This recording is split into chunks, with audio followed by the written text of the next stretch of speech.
My name is Ryan, and I am an agorist. Today we are talking about the internet and the possibility of a literal meme war.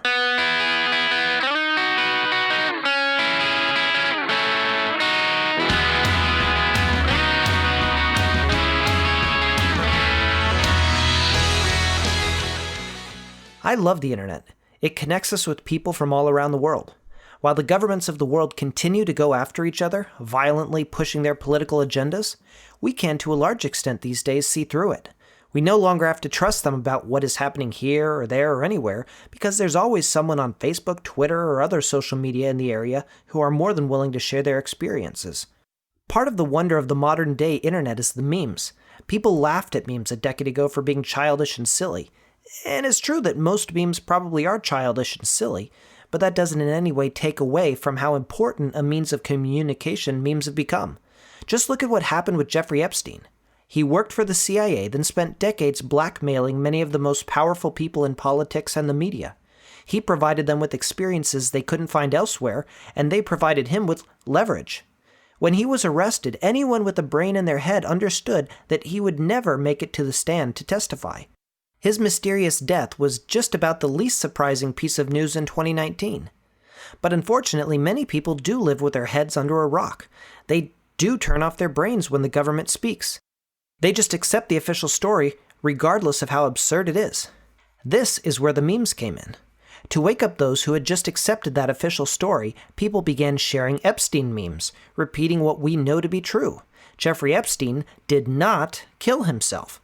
This meme absolutely took off, and soon everybody from the oldest boomers to the most immature SJWs had heard over and over again that Epstein didn't kill himself. The world had never before seen such a powerful display of what can be possible with memes. Well, on January 3rd of this year, 2020, the US government assassinated a government and military leader of Iran named Qasem, however you pronounce his name, Soleimani. Mind you, the US is not at war with Iran.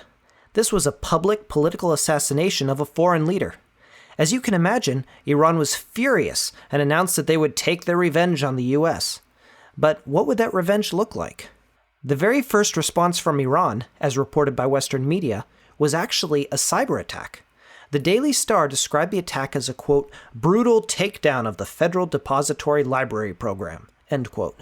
First of all, have you ever heard of the FDLP? I certainly haven't.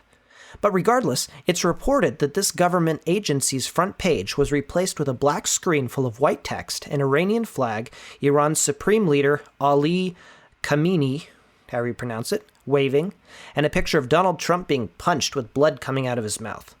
Among other things, the text on the page said, "This is message from the Islamic Republic of Iran." I have to admit that the whole display was pretty pathetic. Teenagers in the US could easily make a more memorable display than that. But this is significant because it shows that we live in a day and age where images on the internet can be treated as power moves. I don't know if this actually happened. I don't believe the media, and I don't believe the US government. It could just as easily be a false flag as it could have been a prank by 4chan. But that does not in any way take away from its significance. People would have laughed at this concept a couple decades ago, but today, people will believe that a government's first response to an act of war could essentially be a bad meme. The internet is growing up. Individuals and governments are all learning the power of images on the internet, and we can only expect this trend to continue. I, for one, welcome the first meme war.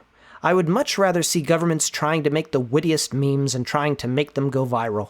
That is far superior to the loss of life and property that would come from a wide-scale military conflict. The best part about a meme war is that it puts everyone on equal footing.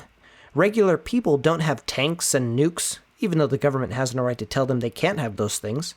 But they do have computers and phones and the means of getting a message out using witty words on memorable images. In a meme war, I'd bet that regular people would easily destroy the best of the best in the US and Iranian governments. That sounds good to me. This is Techno-Agorist, episode 28.